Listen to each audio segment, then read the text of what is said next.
Hello, my name is John with iFished.com. You are watching an edited version of a live Q&A session with Captain Tom Boice of Panamax Sailfishing. A 14-year sailfish veteran, Captain Tom fishes out of Marina Pez de la Guatemala. Captain Tom was kind enough to join us and share his knowledge of sailfishing as well as Guatemala. Let's talk about Guatemala. It's quite a unique country, quite a unique place, stellar fishing, and there's a reason why some of the world's best captains go and make that their home and their place to fish. There's a lot that goes on there. I'll try to cover as much as I can, and happy to answer any questions. I guess the first thing to start off would be like how normal day, how that would work. We would go offshore. Sometimes we'll go off 5 to 35, 40 miles offshore, and depending on where the fish were the day before, it's very the fishing is very dynamic. It always changes. There's no like bottom structure in one place where they always hang out. So the fleet there is very, we communicate a lot so that everybody finds out what's going on and what's happening the next day. And there's a lot of variables we take into consideration. Some of the interesting aspects of fishing off of Guatemala is that they've done studies and that they find that there's not a lot of oxygen underneath 300 feet of water. So everything is kind of trapped up on the surface, the bait, the sailfish. So you get everything kind of like concentrated. And you have different currents, and we do have some underwater geography. We have something called the pocket that's like 12 miles out that can get like 2,500 feet deep. Some say a meteor hit it at one time and created that, a catastrophic event millions of years ago. So it does have some unique underwater geography, but that's just one of the variables that are involved. So when we go out, like a big part of it will be looking at satellite maps and talking to other people and other captains and what everybody saw the previous day, taking into account currents, color change, water temperature a little bit, seeing bait, and of course birds or anything on the surface. So we'll go out anywhere between 40 miles, depending. The big variable again being the water color. If we can see some blue water, then usually we'll see some action, and then the fleet will sometimes like spread out, so you have more eyes out there if there's not like a real specific place where they're at. So that's kind of how we'll go out, and that's kind of how it'll work. Tom, can you talk about the dynamics of sail fishing? What happens on the boat, and what are we going to see? So we'll go out, and if we see a spot that looks promising, we'll slow down, lay out the outriggers, and we'll troll with rigged ballyhoo. Sometimes on the teasers, the long liners out the back, I'll put some chuggers, depending on the colors that seem to be working at that time. And then sometimes I'll have the naked ballyhoo up close, and then we'll have teasers out on each side. Sometimes I'll have like a squid chain on one side, and some senior wide range, maybe on the other side with a halogen minnow in on the skirt to kind of create some flash to bring them up. And the Pacific sailfish are pretty big, and they're not scared of leaders, or so it's more, the more splash, the more you kind of create a commotion on the surface that sometimes can attract them. So we'll go out and we'll start trolling and looking for birds, or sometimes you can see them finning. A lot of times you see them free jumping. There's a lot of times you'll see 100 sailfish out there just jumping and cruising around. And so the art is trying to present your bait and find the ones that are hungry and have them come into the spread. So then the spread, once they come into the spread, then you have these whole dynamics on the boat where you've got a lot of people that have to work together. You were explaining to me that you get a lot of East Coast captains chartering you for practice, really. Can you explain a little bit about that, how that works? And so a lot of people will charter me to kind of hone their fishing skills, to have more of a hands-on. You can always do what you want. You know, I have clients that'll just want to kick back and, you know, me or the mate will hook the fish and then they'll reel it in. Or sometimes they want to do hands-on the whole thing. I have a lot of clients that'll rig the baits. I'll teach them how to rig the baits with the circle hooks. And they'll do the drop back to the sailfish, which is kind of an art. In any type of fishing, I think that the more you do it, the more you hone your skills, and that just takes mileage. And that's what's so great about Guatemala, is that your chances of seeing sailfish are so much more than many other places. That's why I get a lot of captains and mates come down to Guatemala for a couple of days, and they'll get as much experience as they would have over a whole season of fishing sometimes up in the north. So again, you know, you learn how to do the dance, I call it, where you once a fish comes into the spread, well, then you've got to work with everybody as far as pulling in lines and teasing fish in or dropping back just right. So it's. Can you tell us a bit about circle hooks and the techniques that you use to set the hook with them? They were kind of introduced by Ronnie Hamlin, and they've pretty much taken over the world of offshore fishing to help conserve and create less injury to a sailfish.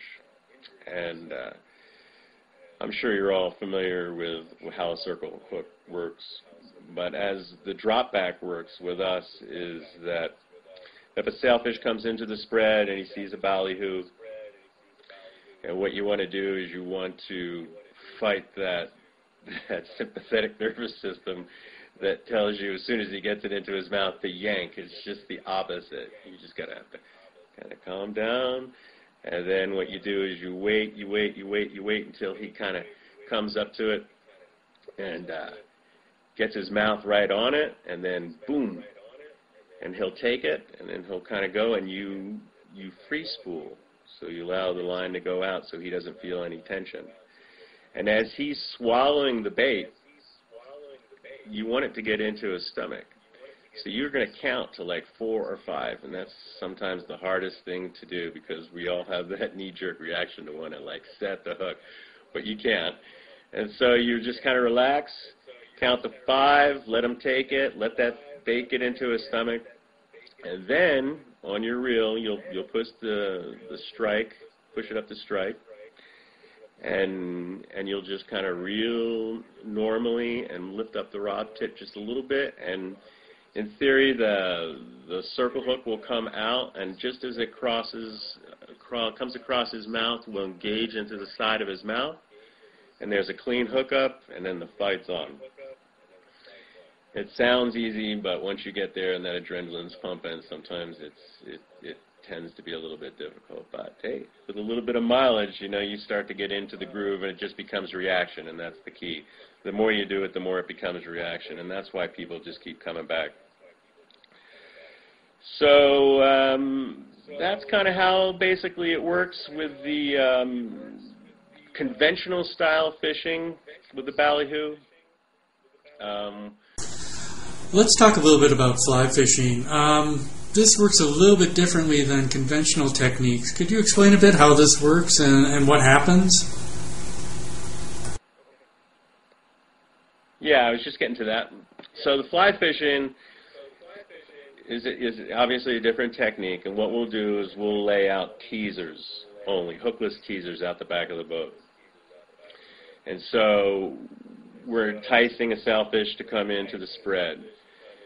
And so the fly fisherman will usually be on one side of the boat with his line, and he'll, if a sailfish comes into the spread, well, then you'll tease that sailfish, like say Victor, my mate, will tease that sailfish over to the side of the boat where the fly fisherman is. And once he gets close to the boat, what he's doing, he's agitating this fish. He's keeping the teaser just out of his mouth, not letting him get it in his mouth, just keeping it out. And as soon as he gets to the side to where the fly fisherman is, sometimes only, 8-10 feet from the back of the boat, then you yank the teaser out of the water, and the fly fisherman, all at the same time, I'll put the boat into neutral, stop the boat. The fly fisherman will cast his fly on the other side, the back side of the sailfish. So as the sailfish comes, sees the teaser's gone, will turn to go away, and as he goes away, he'll see the fly and chomp on it as you're kind of chugging the usually we use a Cam Ziegler pink tube fly, and that seems to work the best, and he'll engulf that. So you've got the mechanics of a mate teasing the teaser to the boat, the fly fisherman casting as I'll put the boat into neutral, and you just kind of synchronize this till it just all happens at once, and it's a beautiful thing when it happens, and it's pretty exciting. Tell us about your charters, Tom. What's it like? I mean, what's it like taking the Sailfish charter in Guatemala? My charters are usually the packages that people like to do, or they'll come down and fish 3 days. So they'll come in, I'll pick them up at the airport, and then it's only about an hour and a half down to the coast. You drop from 5,000 feet at Guatemala City, and then you come into the tropics, into the coast, and to the lodge. Then from there, a nice little way to break in the day. And then we come back around 4 o'clock in the afternoon and to the floating dock, and then back to the lodge. And then from there, we have our choice of we can eat in the lodge. I can cook up. I used to cook, so I can cook up some fine meals, or we can take you out to some local flavor in Puerto San Jose, which has some little interesting places as far as grilling is concerned, and some interesting food, and excellent people watching to see the Guatemala culture kind of cruise by. Tom, can you tell us a little bit about conservation in Guatemala? In a lot of ways, they're very, very progressive in how they're protecting their fishery. Yeah, sure. Just let me finish up on that last subject. After we, everything is included, transportation, food, so you just basically have to worry about just getting, off the plane, and then I take care of the rest and get you back to the airport. Conservation in Guatemala, it's for a third world country, they're pretty progressive on how they were kind of forerunners in some areas as far as catch and release. I think it was 15 years ago, that 94, I believe, where they set a law where they said it was catch and release for sailfish, which was great for sports fishermen, which will help propagate the whole sailfish sport fishing tourism scene in Guatemala, but to the chagrin of the local fishermen who like to catch sailfish and sell it as kind of a bulk fish thing. But we use circle hooks, like I explained before, which minimizes the damage and helps for a healthy release of the sailfish. Tom, can you tell us a little bit about dredges and some of the different techniques that aren't really allowed in the fishery in Guatemala concerning sailfish? Amongst the fleet, there's kind of a set rules that we'll follow. That being, like John was saying, we don't like to use dredges because there's theory that you can teach or train a fish what to bite on. And so since Guatemala is considered some of the best fly fishing in the world, you don't want to have the fish only biting on a dredge underneath the water. You want them to be able to come to the surface. So for that reason, dredges are highly frowned upon, and we don't use them. Same thing with spreader bars, and even live baits for sailfish. We'll live bait for marlin with a bonita, but for sailfish, we pretty much, most people pull the ballyhoo or teasers. Conservation-wise, other than that, everybody's pretty conscious about, bringing in like one fish for the photo, the money shot, you might say, which I think helps propagate the sport fishing aspect of it. But we try not to do that with every fish because it does create some fatigue on the sailfish. But the biggest thing is circle hooks, and Guatemala is where we all use circle hooks, so that helps in the conservation of Guatemala. Okay, thanks, Tom. Can you tell us a little bit about Guatemala? I know that you've kind of lived there for over 20 years, and that's really an extra part of the story that, it's more than just sail fishing, taking a trip like this. Tell us a little bit about Guatemala.